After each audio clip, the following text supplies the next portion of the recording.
அருட்பெரும் ஜோதி அருட்பெரும் ஜோதி தனிப்பெரும் கருணை அருட்பெரும் ஜோதி.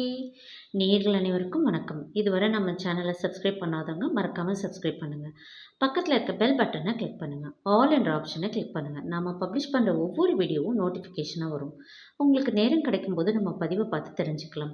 நமது நேயர்கள் அனைவரும் நமது ஒவ்வொரு பதிவையும் உங்களுக்கு தெரிந்த உற்றார், உறவினர், நண்பர்கள் மற்றும் சுற்றத்தார் அனைவருக்கும் பகிரவும். Keep supporting us. Thank you for your wonderful continuous support. இன்றைக்கு நாம் பார்க்க போகும் பதிவு மார்கழி மாதத்தின் 27வது நாளான ஆண்டாளின் திருப்பாவை பாசுரத்தின் 27வது பாடலையும் அதன் விளக்கத்தையும் இனி நாம் காணலாம். சூடி கொடுத்த சுடற்கொடி தொல்பாவை பாடி அருளவல்ல பல்வளையாய் நாடினி வேங்கடவருக்கு என்னை விதியென்ற இம்மாற்றம் நாங்கடவா வண்ணமே நல்க.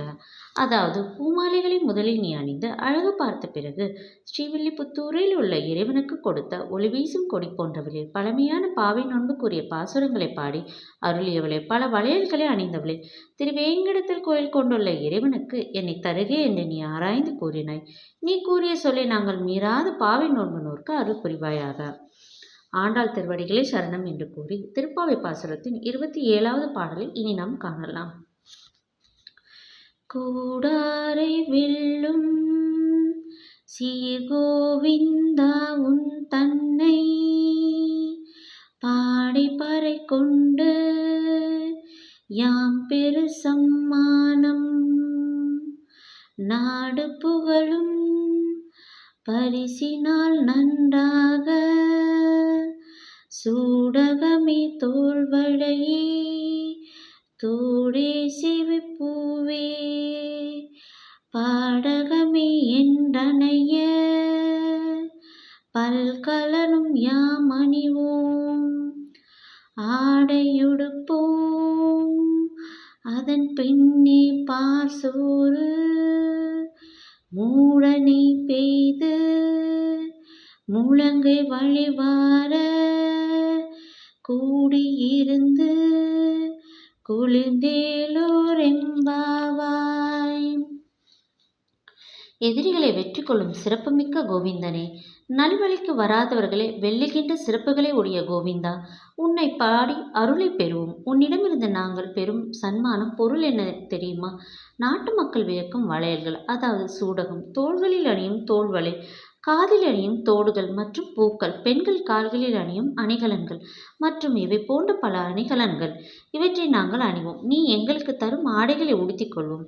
அதன் பிறகு நெய்யில் மூழ்கடிக்கப்பட்ட பால் சோறு உண்போம். அளவுக்கு அதிகமான நெய் ஊற்றப்பட்ட பால் சோறு கைகளால் எடுத்து உண்ணும் போது அந்த சோற்றில் உள்ள நெய் எங்கள் முழங்கைகளின் வழியாக வழிந்து வரும். உன்னிடமிருந்து இத்தனை சிறப்புகள் பெற்ற நாங்கள் கொண்டாடும் பாவை நோன்பில் நீயும் கலந்து கொண்டு உள்ளம் குளிர்வாயாக. இதுவே திருப்பாவை 27வது பாசுரத்தின் பொருளாகும். பெருமாள் கோயில்களிலும் வைணவர்களின் வீடுகளிலும் கூடாரவள்ளி விழா கொண்டாடப்படும். கூடாரவள்ளி என்ற சொல் கூடார வெல்லும் என்னும் சொற்றொடரில் இருந்து பிறந்தது. இன்று அக்கார அடிசல் எனப்படும் உணவு பிரசித்தம். சாப்பாட்டின் மீது நெய் மிதக்கும் சர்க்கரை பொங்கல் போன்ற இந்த உணவின் சுவை அலாதியானது. விரதத்தின் ஆரம்பத்தில் நெய், பால் ஆகியவற்றை துறந்த ஆயர்குல பெண்கள் இப்போது கண்ணனின் தரிசனம் கிடைத்த மகிழ்ச்சியில் இனிப்பான இந்த உணவை சாப்பிடுகிறார்கள். பால் சோறு என்பது பார்க்கடலையும் குறிக்கும். கண்ணா, மணிவண்ணா, உன் தரிசனம் கிடைத்து விட்டது. நாங்கள் நீ பள்ளி கொள்ளும் பார்க்கடலில் இருப்பது போல உணர்கிறோம். இதுவே எங்களுக்கு நித்திய சுகம். இந்த சுகத்தை எங்களுக்கு நிரந்தரமாக கொடு என்று மனதாக அழகாக வேண்டிக் கொள்கிறார்கள். இனி நாம் நாளை அடுத்த பதிவில் ஆண்டாளின் திருப்பாவை பாசுரத்தின் 28வது பாசுரத்தையும் அதன் விளக்கத்தையும் நாம் காணலாம். நமது நேயர்கள், நமது சொந்தங்கள் அனைவரும் திருவேங்கடத்தில் வீட்டிற்கும் பெருமாளின் அருளையும் ஆண்டாளின் சகல ஐஸ்வர்யங்களையும் பெற்று மாதா, பிதா, குரு தெய்வத்தின் பரிபூர்ண ஆசீர்வாதத்தையும் சகல செல்வங்களையும் பெற்று நெடூழி வாழ எல்லாம் வல்ல இறைவனை வேண்டி வாழ்த்தி வேண்டிக் கொள்கிறேன். எல்லா உயிர்களும் இன்பற்று வாழ்க, எல்லா உயிர்களும் இன்பற்று வாழ்க. நன்றி, வணக்கம்.